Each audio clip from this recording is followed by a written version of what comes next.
జయ దుర్గా భవానిమా అందరు ఎలా ఉన్నారు? ఈరోజు మీరున్న సిచ్యువేషన్కి అంటే మీరు ఏం చేయాలి, ఎలా ఉండాలి అనే దాని గురించి చూద్దాం.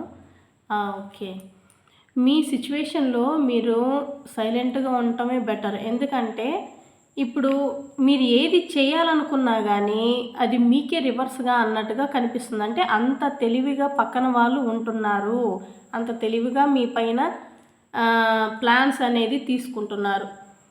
ఈ థర్డ్ పర్సన్ అవ్వచ్చు, లేకపోతే మీ పైన ఎవరన్నా బురద చల్లాలని అనుకుంటున్నా అంటే వాళ్ళకి ఒక ఛాన్స్ లాగా ఇచ్చే సిచ్యువేషన్ అనేది కనిపిస్తుంది. అందుకే కొంచెం సైలెంట్గా ఉండండి. మీ సిచ్యువేషన్ మారాలి అని అంటే మీరు సైలెంట్గా ఉంటేనే మీకు అంతా మంచి జరుగుతుంది. ఇప్పుడు ఈ సిచ్యువేషన్లో ఎక్కువగా నమ్మకం, అంటే మీ పైన మీరు నమ్మకం అనేది ఉంచుకోవాలి. భగవంతుడి పైన నమ్మకం అనేది ఉండాలి ముందు మెయిన్. ఇక్కడ ఏంటంటే వచ్చే ఛాలెంజెస్ని మీరు ఫేస్ అంటే దాన్ని ఎదుర్కోవాలి.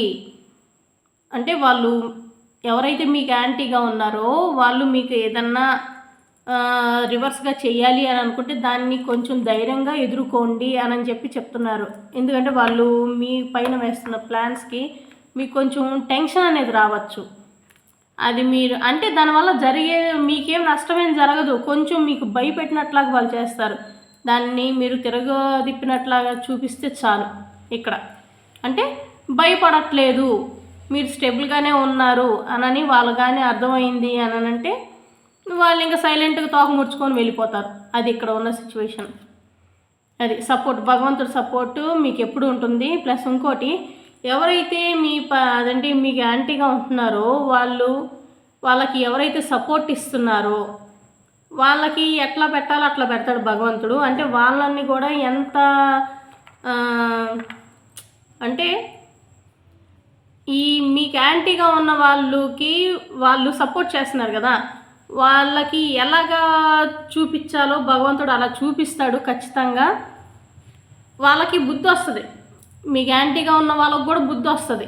ఎందుకని వాళ్ళు కూడా వాళ్ళకి సపోర్ట్ ఇచ్చే వాళ్ళు నమ్ముతున్నారు పూర్తిగా. వాళ్ళే ఇక్కడ అంత పాత్రదారులాగా ఉంటున్నారు. అంటే మీ పర్సన్కైనా నేర్పిస్తూ ఉండొచ్చు, ఈ థర్డ్ పర్సన్స్కి ఇంకా రెచ్చగొట్టి ఇచ్చేసి వాళ్ళని మీ పైకి యాంటీగా మాట్లాడించేటట్లాగా చేసే వాళ్ళు కూడా ఎక్కువగా ఉన్నారు.